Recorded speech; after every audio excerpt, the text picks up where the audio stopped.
trabajo aquí en la iglesia en Villa Mercedes. Bueno, en esta mañana, mis amados, quiero compartir con ustedes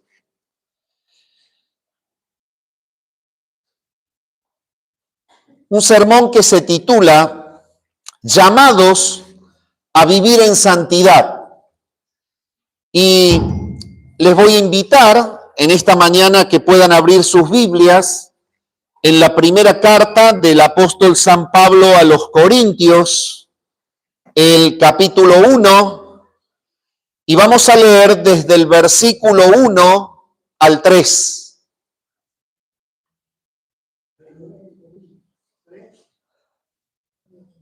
El bosquejo de este sermón, antes de leer, es el siguiente. El primer punto del sermón es el llamado a la santidad en el Antiguo Testamento.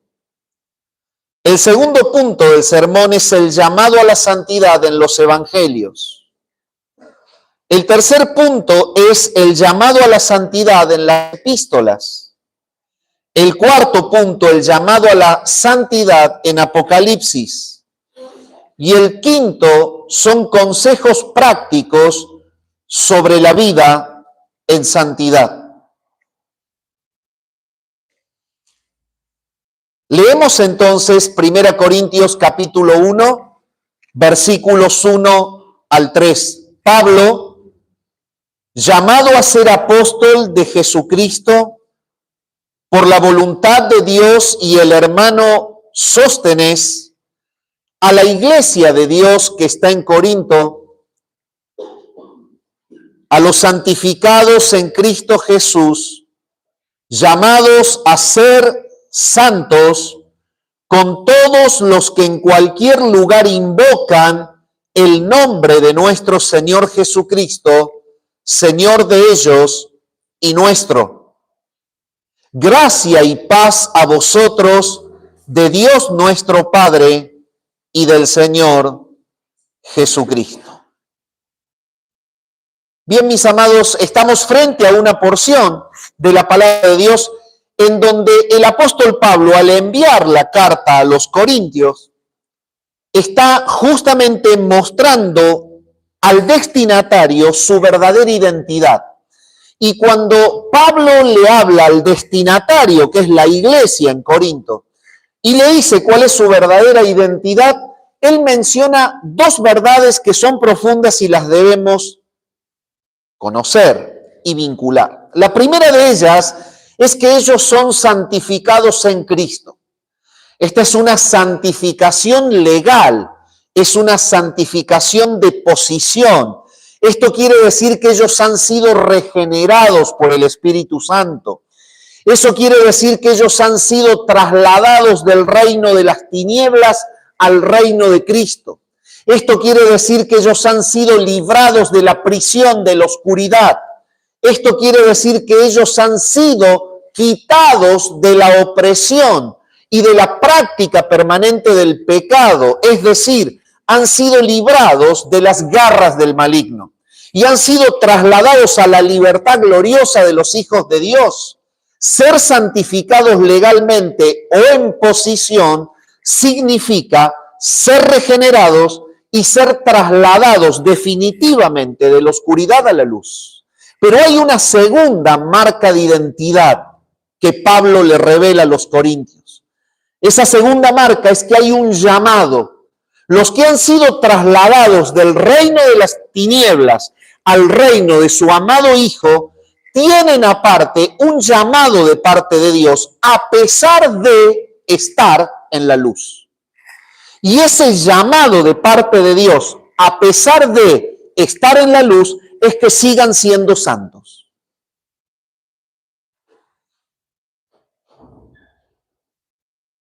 Es por eso que en la identidad Pablo les dice, llamados a ser santos.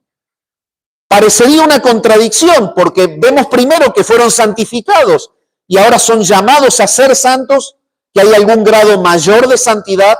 No, es que es el llamado a vivir en consecuencia a la santificación legal.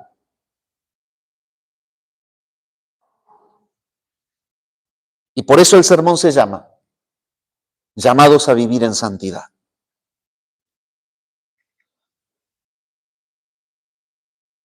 Cuenta la historia que cierta vez un creyente le pidió a su pastor que intercediera por él ante Dios para ayudarle a abandonar sus pecados.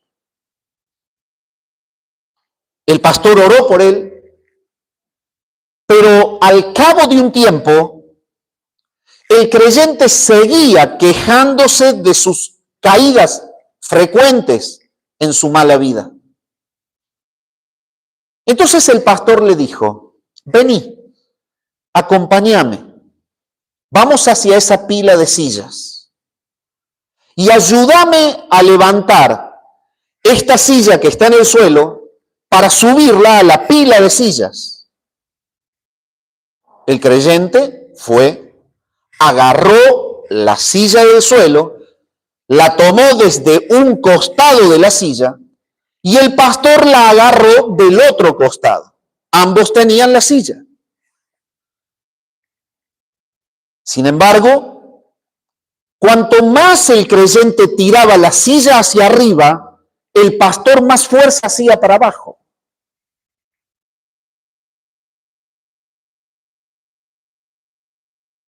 Por lo que la silla no se movía más. Entonces, el creyente dijo: pastor, ¿cómo vamos a levantar la silla si cuando yo tiro para arriba, usted tira para abajo? Y el pastor le respondió: así actúas tú con Dios. Pretendes vivir en santidad, pero al mismo tiempo tus conductas tiran en dirección contraria. Para ser santo, tu voluntad y la gracia de Dios deben tirar para el mismo lado.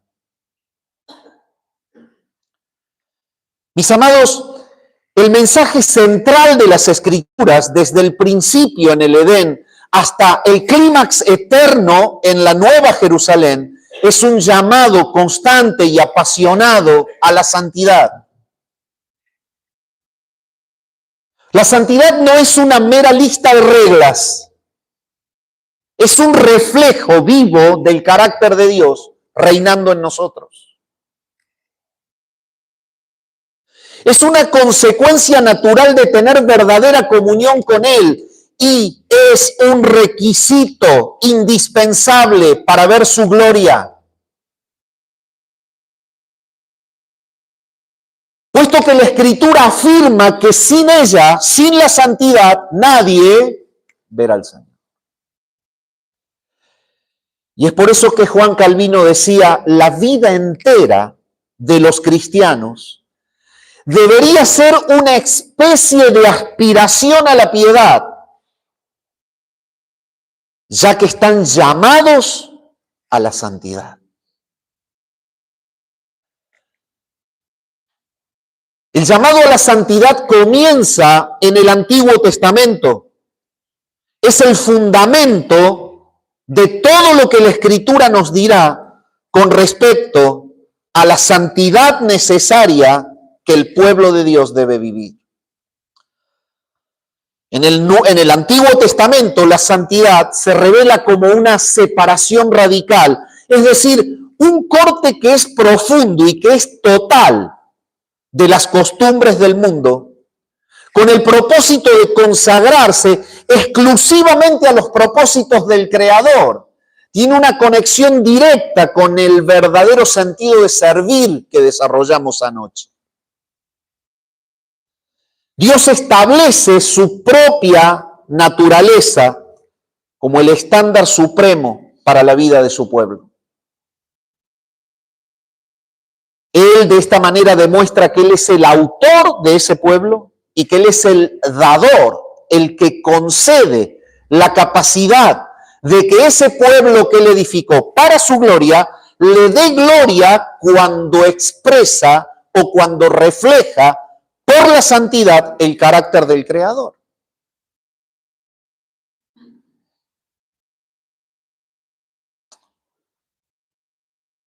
Si tomás la Biblia y te vas al inicio de la tapa para este lado, pero recién empezando, en Génesis 17:1, dice la palabra del Señor así. Yo te invito a que lo busques y que lo leas si eres tan amable. Génesis 17:1. Era Abraham de edad de 99 años cuando le apareció Jehová y le dijo: yo soy el Dios Todopoderoso, anda delante de mí y sé perfecto. Parece increíble, pero la palabra nos habla en la carta a los Corintios de que somos llamados a vivir en santidad. Y estamos frente al verdadero llamado por parte de Dios a Abraham. Abraham es justamente el iniciador, la piedra fundamental, el padre de la fe. Ese es el hombre que Dios llama como piedra fundamental, como cimiento de todo su pueblo. Y lo pone como el representante de todos los que creerán en Cristo en toda la historia de la redención, porque Él es el padre de la fe. Y cuando lo llama como el representante de toda la iglesia, de todo el pueblo de Dios en todos los tiempos, ese padre de la fe recibe de parte de Dios un llamado a vivir en perfección. Anda delante de mí y sé perfecto. Dios se presenta entonces a Abraham para hacer un pacto y cambiar su nombre, y establece que la comunión con Él exige una vida íntegra. No hay forma de tener una relación con un Dios santo cuando nuestra vida verdaderamente no proyecta su santidad. Dios le dice a Abraham que él debe vivir una vida íntegra y apartada. Y para ello primero lo toma de Ur de los Caldeos, una nación vendida a la idolatría pagana. Lo saca de la tierra, lo saca de la parentela, lo saca del ambiente de oscuridad y le comunica el llamado: debes andar delante de mí y ser perfecto.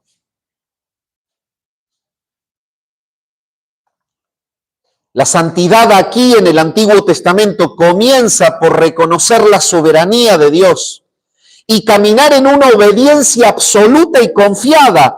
Abraham no sabía dónde iba, pero tenía que ir adelante de la mano del Señor bajo un pedido de Dios de llevar una vida íntegra y obediente a su mandato. Mis amados hermanos, ese es el mismo llamado que Pablo le hace a la iglesia. Somos llamados a ser santos, con todos los que en cualquier lugar invocan el nombre de Cristo.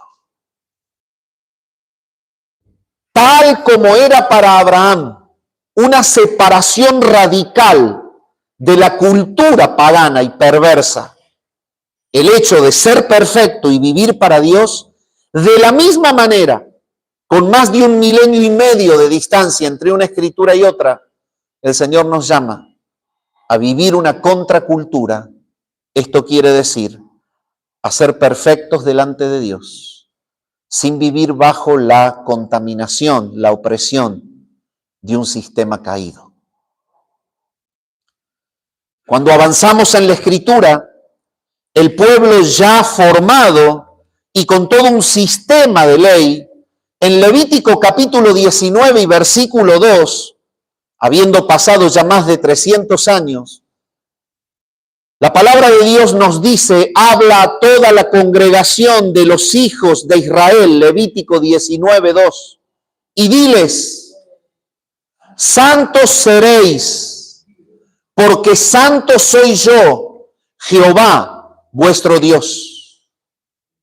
Es el versículo central del libro de Levítico.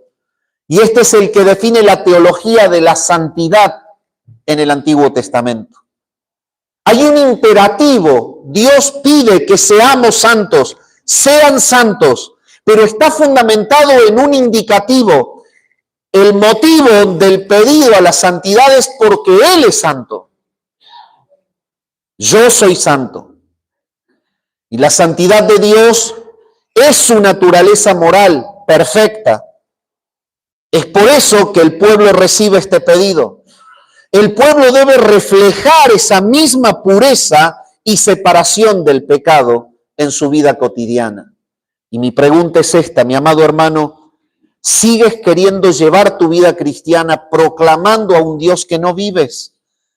El llamado de la palabra es claro, somos constituidos pueblo de Dios para mostrar a Dios en medio de ese pueblo.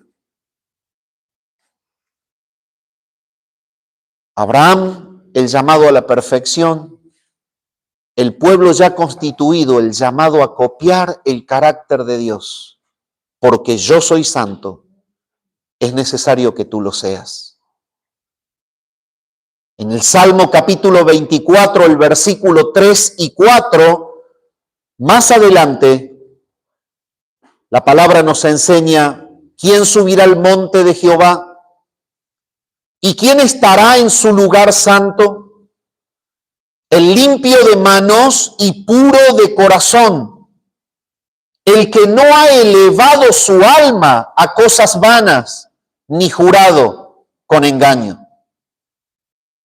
Y la manera en la que el Señor le entrega a David el pedido de santidad para el pueblo de Dios es mostrar la vida contracultura que la iglesia tiene como pedido de Dios. Es decir, si en el mundo hay impureza en las manos, esto es, obras que no glorifican a Dios, que están vinculadas a un corazón impuro, en contraste, la iglesia en donde reina Cristo, el pueblo de Dios levantado para glorificar a Dios, debe mostrar pureza de manos, es decir, buenas obras preparadas de antemano para que anduviésemos en ellas, que tienen conexión con un corazón redimido. El corazón redimido produce buenas obras. Y ese corazón redimido que produce buenas obras es el que se ajusta al pedido de Dios de que llevemos una vida santa.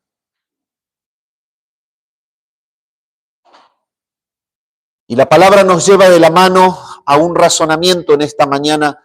¿Cuáles son las motivaciones de nuestro corazón para realizar las acciones que ejecutamos?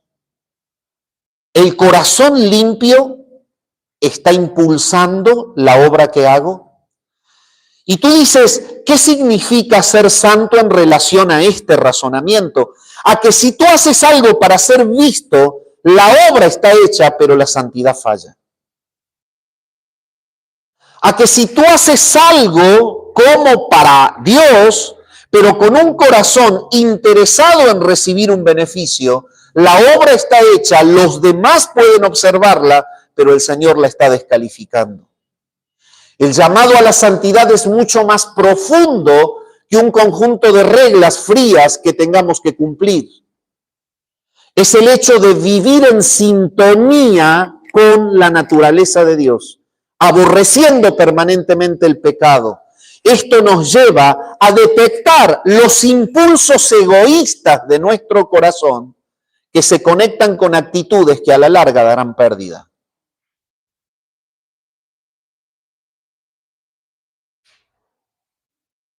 David dice que el limpio de manos, en compañía de la pureza del corazón, es el que no eleva su alma a cosas vanas.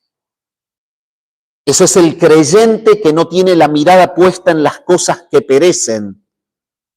Es el que obedece Colosenses capítulo 3, pongan la mira en las cosas de arriba, no en las de la tierra. El humano que tiene su corazón elevado a las cosas vanas es el que verdaderamente fallará en la santidad. El Señor nos llama en esta mañana a observar que desde el cimiento de la edificación del pueblo santo, allí en el llamado de Abraham, el sello del pedido de Dios es: camina de manera perfecta. Si te saco de Ur de los Caldeos, dentro de la iglesia, dentro de mi pueblo, tú no puedes vivir como vive el mundo. No puedes pensar como piensa el mundo. No puedes actuar como actúa el mundo. Mi santidad, mi carácter se debe ver en tu vida.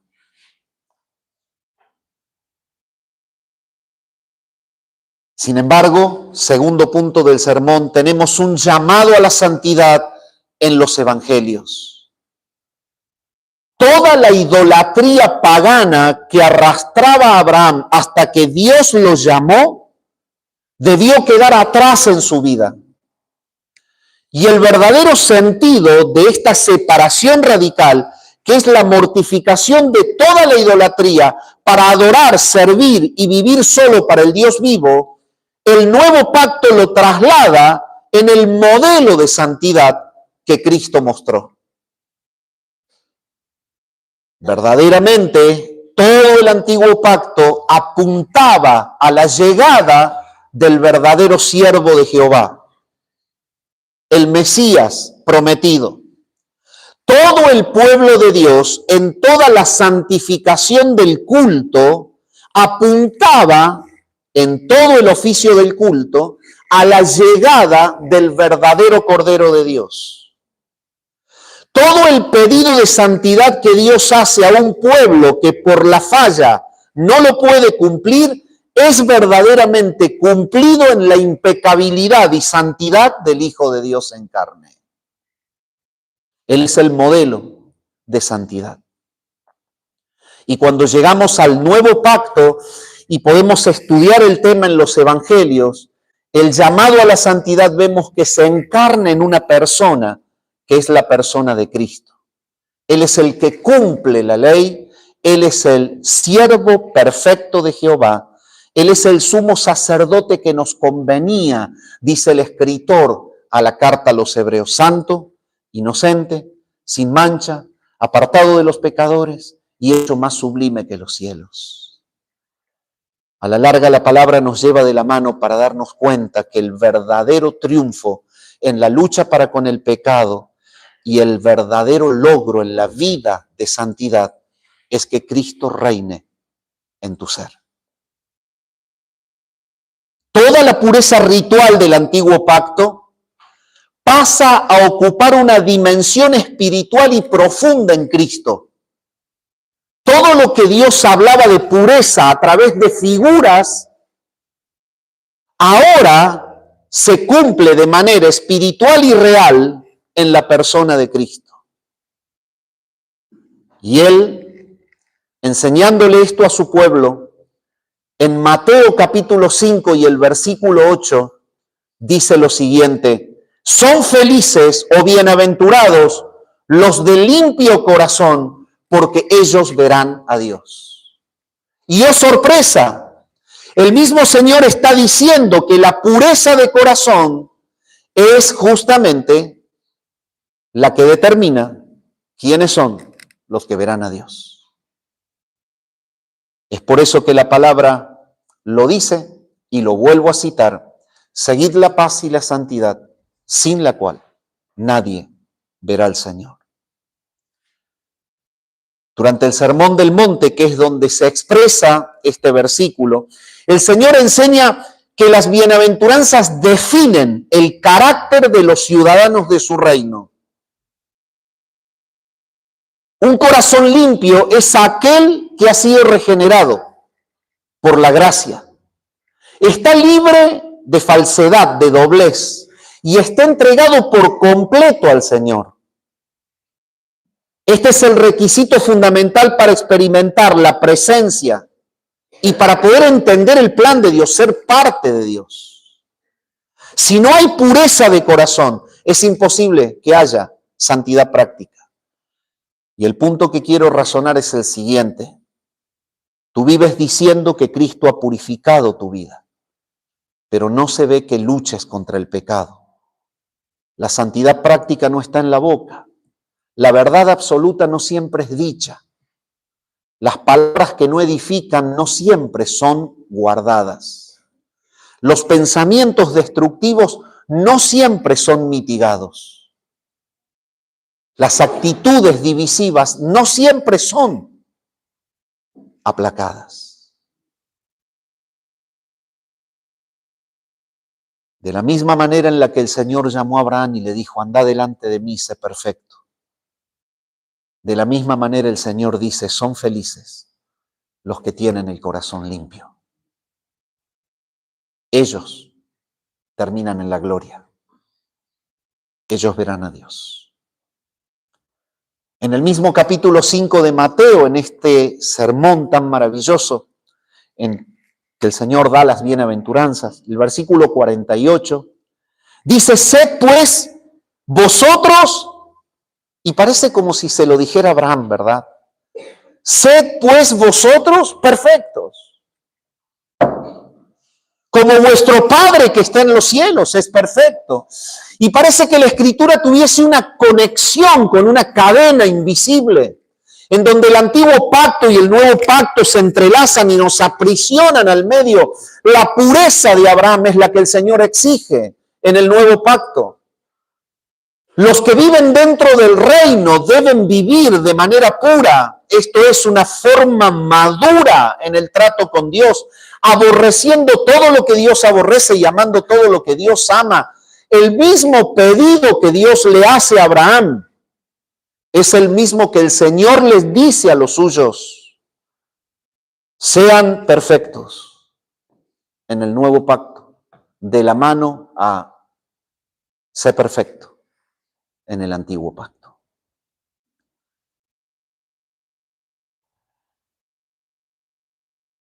El Señor eleva el estándar de la ley mucho más allá de una mera obediencia externa. Esa perfección que en el griego es una palabra teleion que implica madurez, completo desarrollo. Se refiere a una integridad en reflejar el carácter amoroso y justo de Dios. Es lo que Dios le pidió a Abraham.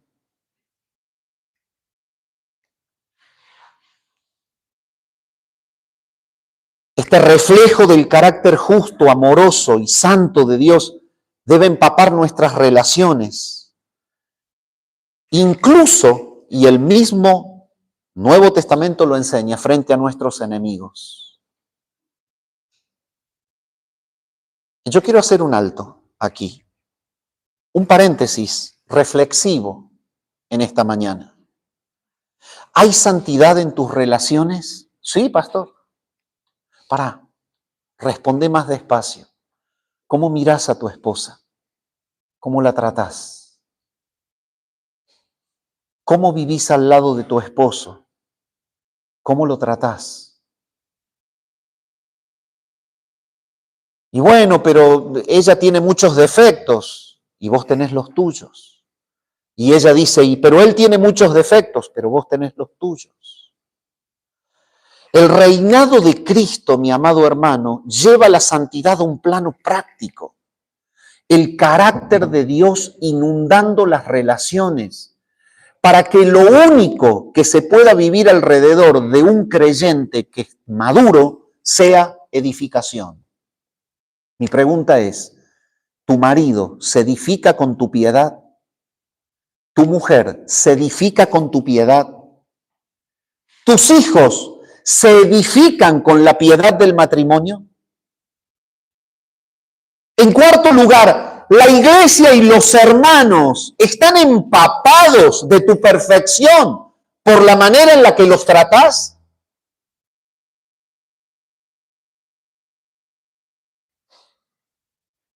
El llamado a la santidad, mi amado, es mucho más que venga alguien, como el jefe de la fábrica, que te deja el índice del día y viene y te dice, vení, acá tenés, en tus 8 horas quiero esto. No te vas hasta que no lo termines. Y empezás a sudar la gota gorda. No es una ley fría. El llamado a la santidad es que disfrutemos tener a Dios y disfrutemos mostrar a Dios. Porque lo tengo, lo muestro.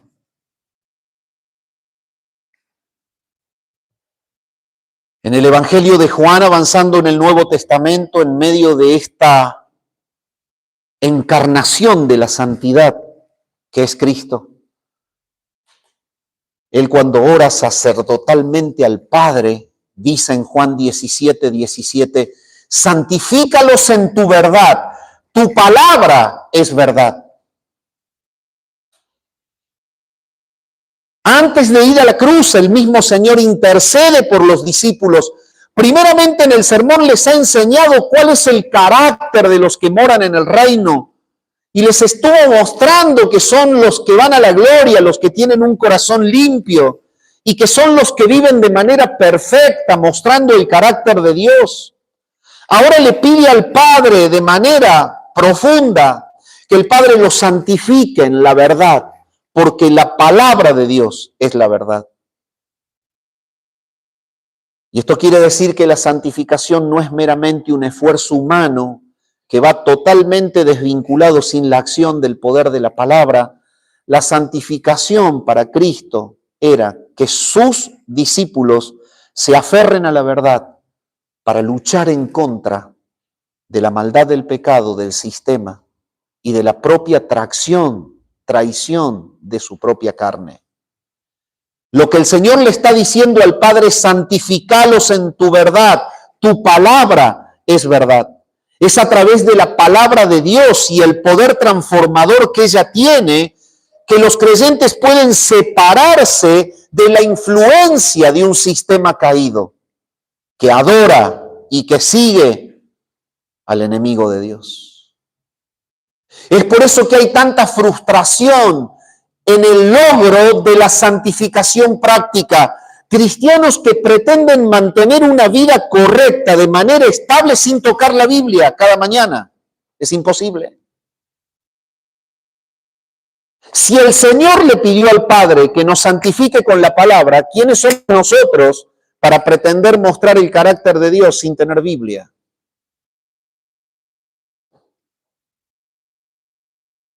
Y mi amado hermano, si revisás la vida, te vas a dar cuenta que detrás de cada caída, pensalo y haz este ejercicio, detrás de cada caída, vos sabés bien cuáles son, siempre hubo ausencia de la obediencia a la palabra de Dios.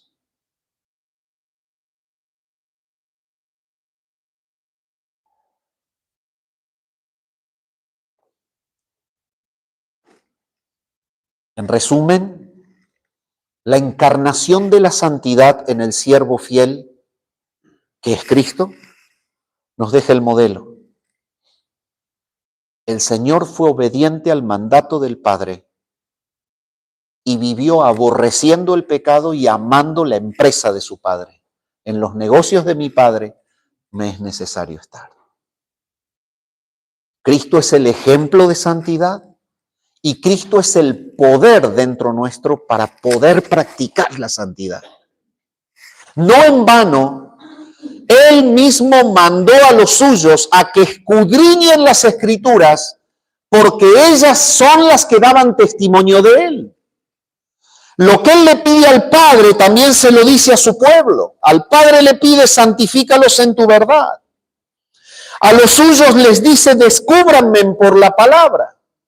Pero resulta ser que la iglesia pretende enfrentar la santidad práctica en un mundo que constantemente está invitándolos a la transgresión, sin conocer profundamente a Cristo porque no escudriñan las Escrituras.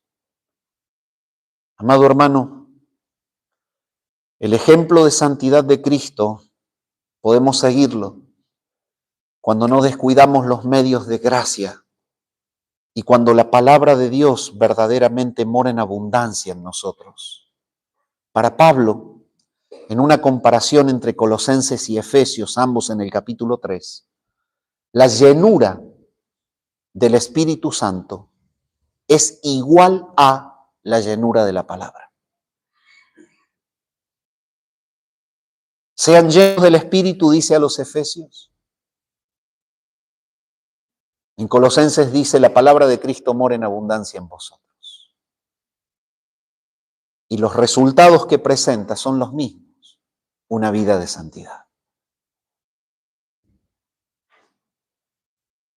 Tercer punto del sermón, el llamado a la santidad en las epístolas. Arrancamos en la construcción del pueblo santo con un llamado divino, sé perfecto. Continuamos viendo la encarnación de la santidad en Cristo, nuevo pacto. Son llamados a ser perfectos. Sean perfectos como vuestro Padre es perfecto. Pero tenemos ahora el traslado del modelo de Cristo a la doctrina apostólica. Los apóstoles trasladan el concepto teológico de la santidad a la vida práctica de la iglesia. Ellos nos enseñan que debido a que hemos sido redimidos por Cristo y que somos morada del Espíritu Santo, debemos vivir una vida transformada. Ese es el sentir de las cartas. Y lo podemos ver en Romanos 12:1. Lo hemos estado estudiando con los varones, las mujeres, hermanos, hermanas. Dice, así que hermanos, os ruego por las misericordias de Dios, 12:1 de Romanos, que presentéis vuestros cuerpos en sacrificio vivo, y hacemos un alto, santo, agradable a Dios, que es vuestro culto racional. Y el apóstol está estableciendo que la motivación principal para la santidad es la gracia y la misericordia de Dios reveladas en el Evangelio. A diferencia de los sacrificios muertos del Antiguo Testamento, el creyente hoy es llamado a rendir toda su vida de manera voluntaria. Esto involucra el cuerpo y aún su mismo mundo interior como una ofrenda continua y consagrada a Dios. Por lo tanto, lo que se comenzó construyendo en el llamado de nuestro representante Abraham como un llamado a la perfección, se mostró en Cristo como el cumplimiento perfecto, pero replica el llamado apostólico a que la iglesia copie a Jesús. Y de manera clara, así como Cristo fue ofrecido al Padre, así cada creyente debe ser ofrecido cada día en un sacrificio vivo, santo y agradable a Dios. Este es el culto racional. Pero no se queda solo en Pablo. Cuando nos cruzamos a la mentalidad transformada de Pedro, en 1 Pedro 1, 15 y 16, dice así, sino como aquel que os llamó es santo, sed también vosotros santos en toda vuestra manera de vivir, porque escrito está. ¿Dónde está escrito? En Levítico. En Levítico, Pablo lo único que hace es tomar del antiguo pacto el mandato que le fue dado a Abraham y que le fue dado al pueblo de Dios por mano de Moisés. Y lo único que hace es conectar que es el mismo mandato para el mismo pueblo. El que me diga que la iglesia no está en el Antiguo Testamento, que son pueblos distintos, que me lo demuestre.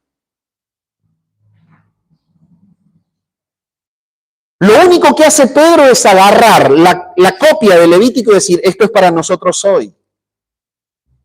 ¿Por qué? Porque es el mismo Dios. Y ese Dios tiene un pueblo, no tiene dos pueblos, en el cual mora y reina. Y es por eso que a ese pueblo se le pide vivir en santidad, porque Él es santo. Es maravilloso ver cómo Pedro toma el antiguo pacto, lo conecta con la manifestación de Cristo, su llegada en carne, y cómo es que aferrados a Él, sujetos a Él, podemos vivir en santidad, sino como aquel que os llamó es santo. Sean santos en toda vuestra manera de vivir, porque escrito está, sed santos, porque yo soy santo. La santidad entonces para Pedro, tomando el mismo mandato de Levítico abarca toda nuestra manera de vivir. Y quiero hacer un alto aquí, porque esto realmente lo debemos revisar.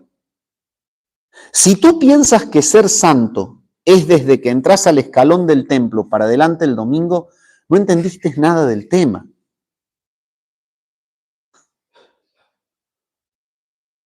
La santidad es en el colectivo, la santidad es en el taxi, la santidad es en la cocina pelando la cebolla, es en la empresa haciendo un cálculo, es colgado de un poste atando un cable, es cargando un bulto, una bolsa de Portland, pegando un ladrillo, tomando una medida con el nivel, manejando la mulita, clavando un clavo, haciendo un examen, visitando una hermana, visitando un hermano, en toda vuestra manera de vivir.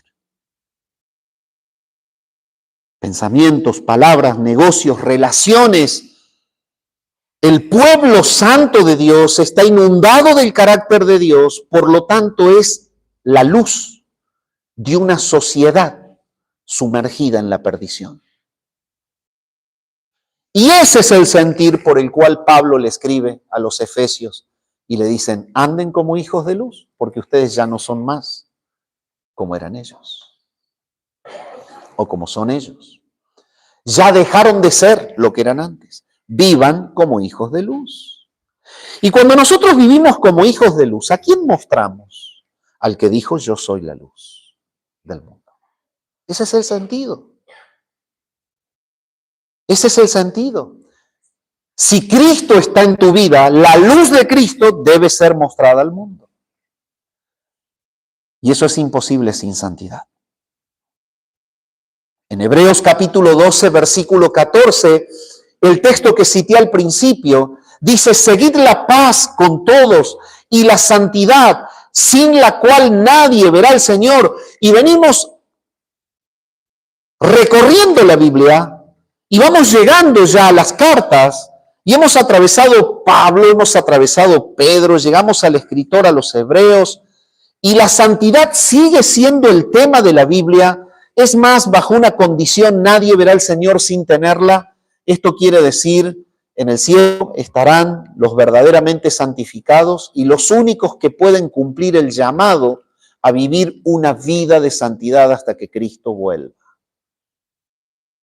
El autor de Hebreos advierte que la santidad no es opcional, es la evidencia innegable de la verdadera fe y es también una evidencia de la transformación. Y vivir en santidad es lo que nos prepara para estar eternamente en la presencia del Señor. Amamos el cielo, en donde la santidad será perfecta. Esperamos la venida del Señor, nos ilusionamos con el encuentro con Él, pero descuidamos el pedido y el llamado a mostrar su santidad hasta que Él vuelva. Arrepintámonos en esta mañana.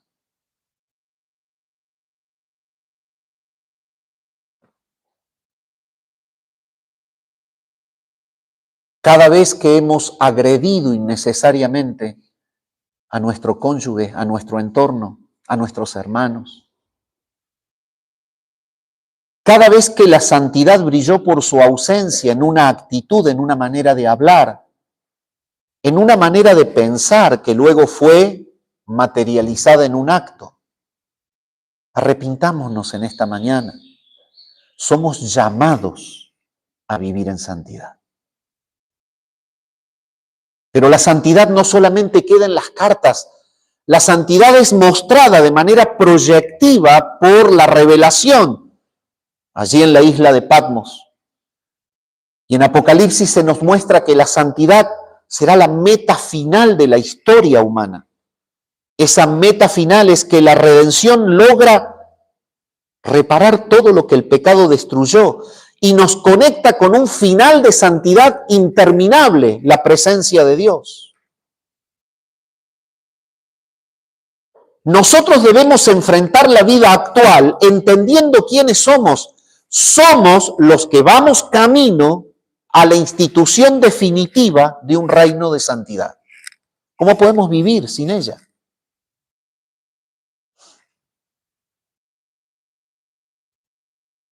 En el cielo, la santidad es la atmósfera que rodea el trono de Dios. Eso se lo puede ver en Apocalipsis.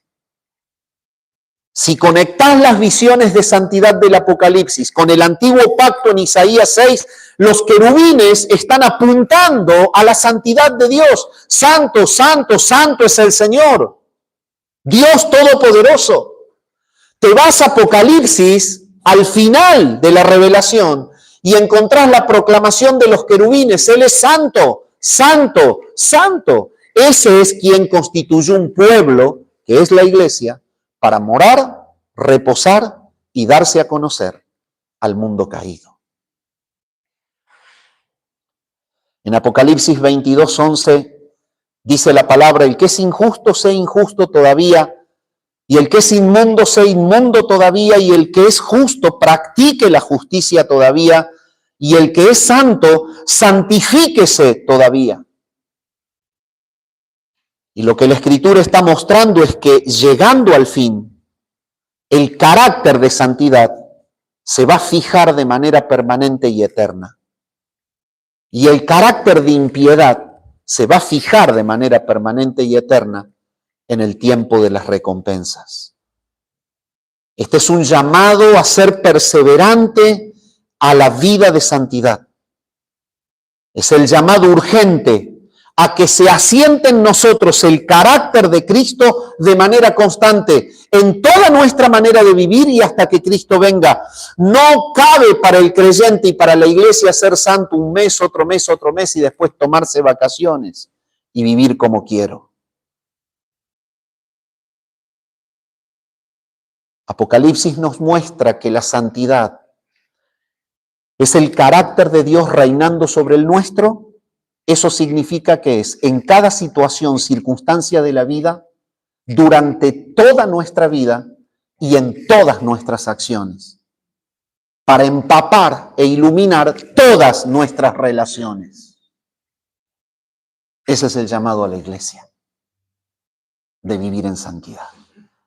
Y permítame ir al quinto y último punto del sermón, que es llevarlo por la Biblia en un recorrido a 12 ejemplos prácticos de una vida en santidad. En primer lugar, debemos entender que toda la teología de la santidad en la Biblia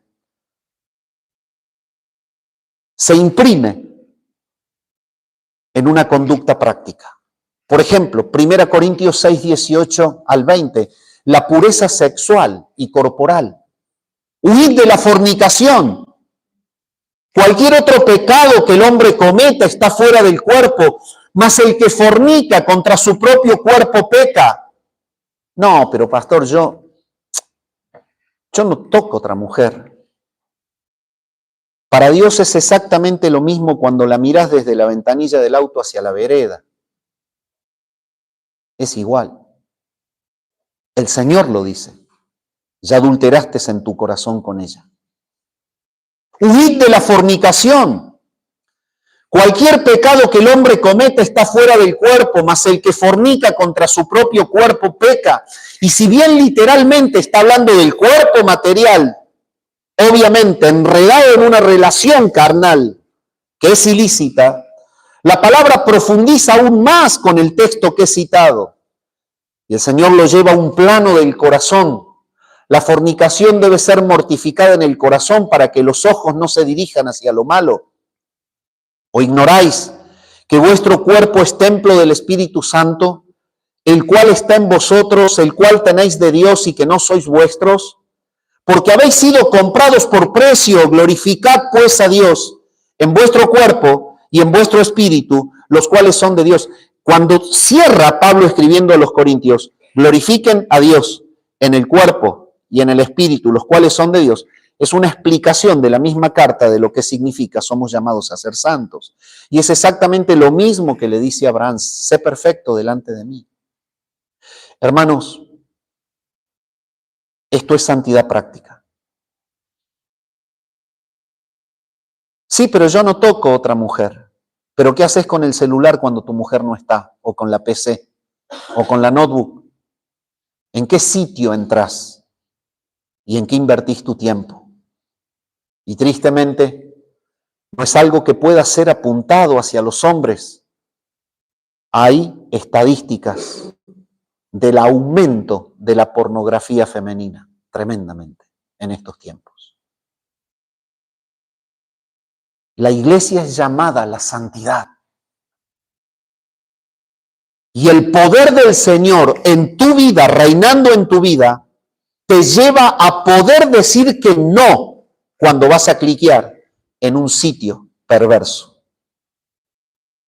La santidad no solamente se basa en las cuestiones que hacemos con el cuerpo, sino en lo que miramos con los ojos, en lo que piensa nuestra mente. Somos llamados a ser santos porque somos el pueblo que refleja el carácter santo del Dios que nos ha creado. Pero también la santidad es dominio propio en la ira. En Efesios 4, 26 y 27 dice: airaos, pero no pequéis, no se ponga el sol sobre vuestro enojo, ni deis lugar al diablo. Yo no soy santo cuando guardo rencor y cuando tengo ira, cuando se corta la relación con un hermano por causa de mi rencor y de mi enojo. Esto también es no ser santo. Resolver los conflictos rápidamente y pedir perdón es vivir en santidad. Ser veraces y honestos, Efesios 4:25, por lo cual, desechando la mentira, hablad verdad cada uno con su prójimo, porque somos miembros los unos de los otros. Debe haber veracidad y honestidad, no una fabricación de una realidad inexistente, el aumento de una realidad en la exageración, la ausencia de la verdad en una mentira verbal. Hice esto cuando no lo hiciste. Lo que pasa es que yo sentí tal cosa y es mentira. La santidad invade las cuestiones mínimas de la vida.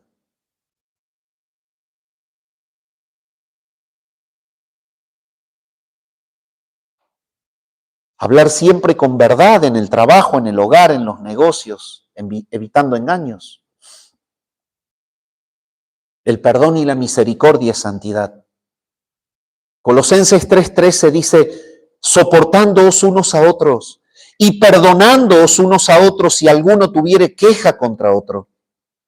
De la manera que Cristo os perdonó, así también haced vosotros. Y estamos hablando que la santidad es mostrar el carácter de Cristo. Cristo es perdonador y yo no me hablo un año con un hermano. Entonces, ¿vivo en santidad? El liberar de la culpa a quienes nos agreden, imitando a Cristo, es copiar su santidad, pero plasmada en una relación. La generosidad y el cuidado del prójimo, 1 Juan 3:17, pero el que tiene bienes de este mundo y ve a su hermano tener necesidad y cierra contra él su corazón, ¿cómo mora el amor de Dios en él? Entonces vuelve a atacar una cuestión de carácter. Santidad está ligado al carácter. Dios tiene un carácter amoroso. Yo digo ser santo, pero no me importa que esté tiritando en la puerta el hermano ahí con sus zapatillitas y hace 3, 4 grados bajo cero y yo tengo el ropero lleno de abrigos y ninguno va hacia él. La santidad pasa por esas cuestiones.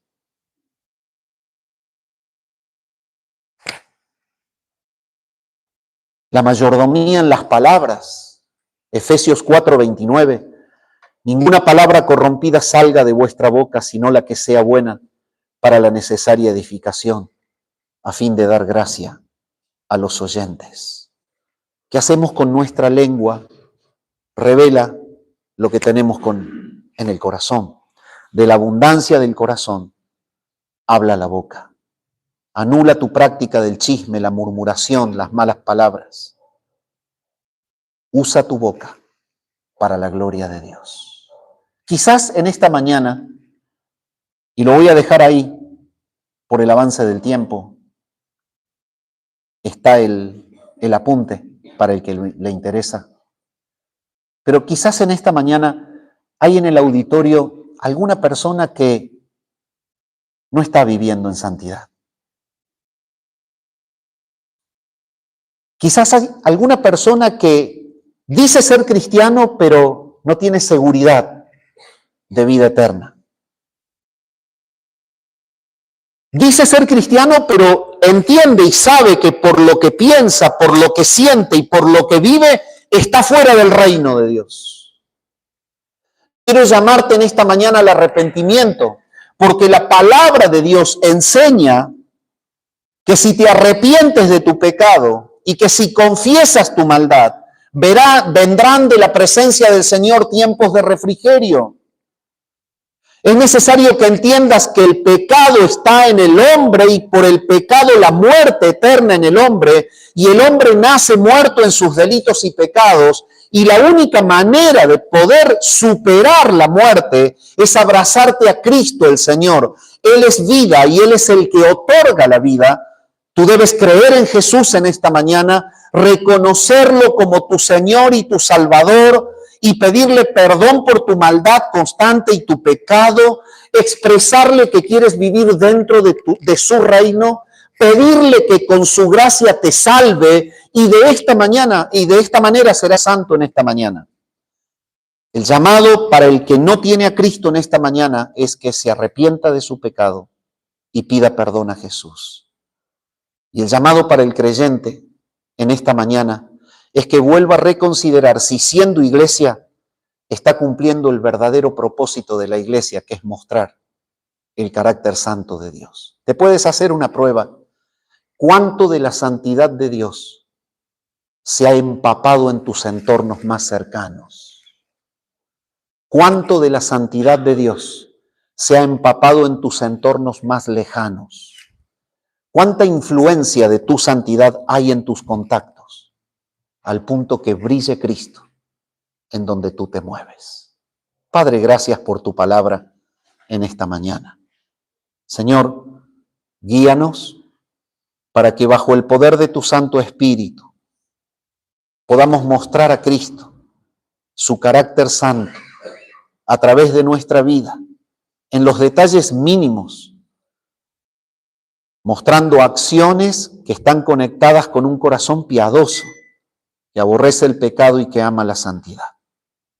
Te clamo que por gracia concedas salvación a quien todavía está en el pecado en esta mañana, y que por gracia concedas arrepentimiento y restauración a creyentes que están viviendo de manera desordenada. Oramos al Padre en el nombre de Jesús. Amén.